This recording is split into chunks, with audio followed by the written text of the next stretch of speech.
يعطيكم العافية. اليوم وصفتنا من أطيب أكلات اللبن. مستحيل ما تحبوا هالوصفة. رح نعمل اليوم الششبرك الشامي الأصلي بطريقتي الخاصة وبطعمة بتشهي. هالأكلة يلي بترجعنا كتير لورا لأيام الطفولة. جهزولي حالكم لنحضر مع بعض أطيب ششبرك بطريقة سهلة وبسيطة وبتنجح معكم من أول مرة.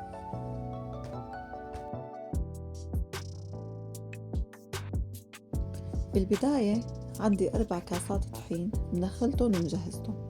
بضيف عليهم نص معلقة ملح، بخلطهم مع بعض منيح، وببلش ضيف المي بالتدريج.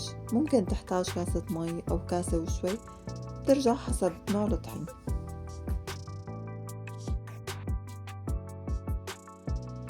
وبنعجنها كتير منيح، وآخر شي بضيف عليها قدر معلقتين زيت نباتي، وبعجنها شوي وبتركها ترتاح لبين ما أكون جهزت الحشوة.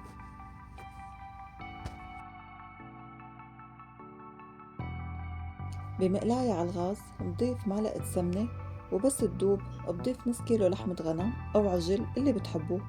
وقبل ما تستوي بشوي بضيف معلقة صغيرة ملح ومعلقة صغيرة فلفل أسود، وبحركن شوي.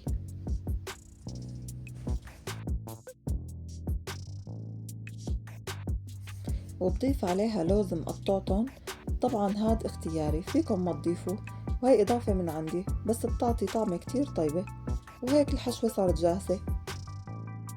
وهلأ بعد ما ريحت العجينة شوي بقسم منها وبمدها بالشوبك.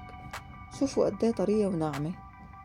طبعا الزيت بيعطي العجينة طراوة وبتنمد بسهولة وما بتحتاج اني رش طحين.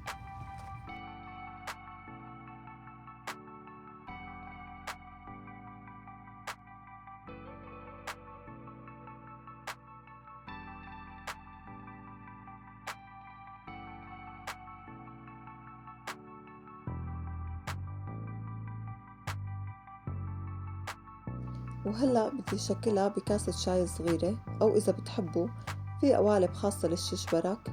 أنا الصراحة جربتهم بس ما حبيتهم. وفيكن تحددوا حجمها من شكل الفنجان أو الكاسة اللي بدكن تشتغلوا فيهم. فيكن تكبروهن أو فيكن تصغروهن، هاي على ذوقكم. وهلأ ببلش بالحشي. بحطها بإيدي وبحشيها وببلش سكرها بهذا الشكل. وبس سكرتها بفتلها وبختمها، وهيك بيكون شكلها.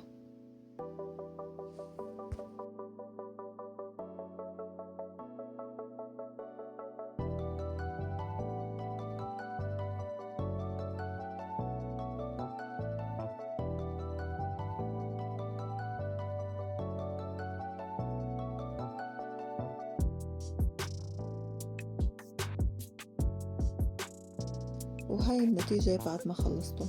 شوفوا لي منظرهم شو حلو وبيفتح النفس. وهون عندي كيلين لبن بنزلهم بطنجرة، وبضيف عليهم نص كاسة مي ومعلقتين نشا وبيضة. البيضة بضيفها تعطي دسامة للبن. وإذا بتحبوا فيكن تستبدلوها بعلبة قشطة، وبحركن على البارد لحتى يدوب النشا والبيضة.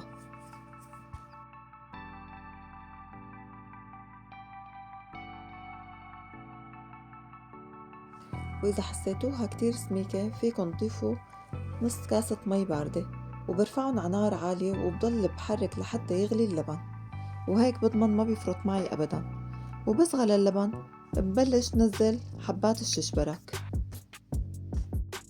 كل ما نزلت شوي بحرك حتى ما يلزق العجين على بعضه. وبس يبلش يغلي بضيف عليهم معلقتين ملح،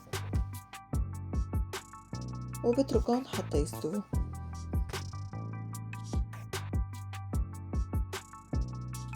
وهلأ عندي نص راس توم مقشرته وجرزة كزبرة نقيتها ونقعتها وغسلتها. وبحط المقلاية على الغاز وبضيف معلقة سمنة، وبس تدوب السمنة بضيف التوم اللي هرسته، وبضيف الكزبرة وبقلبهم شوي وبطفي عليهم. ما بخليهم كتير على الغاز مشان ما يتغير لون الكزبرة وتضلها خضرة.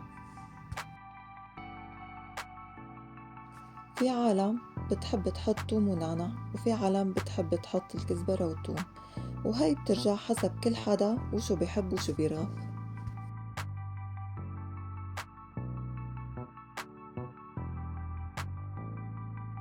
وبنفس المقلاية بضيف معلقة سمنة وبقلي اللوز، وهيك الششبرك صار جاهز وبطفي عليه وبسكبه بزبدية. يعني يا جماعة ما بعرف شو بدي خبركن عن الريحة اللي بتشهي القلب.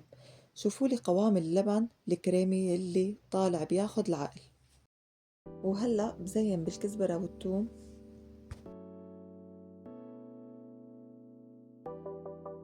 وفوقن اللوز اللي قليته. وإذا عجبتكم الوصفة حطوا لايك واشتركوا بالقناة وفعلوا زر الجرس.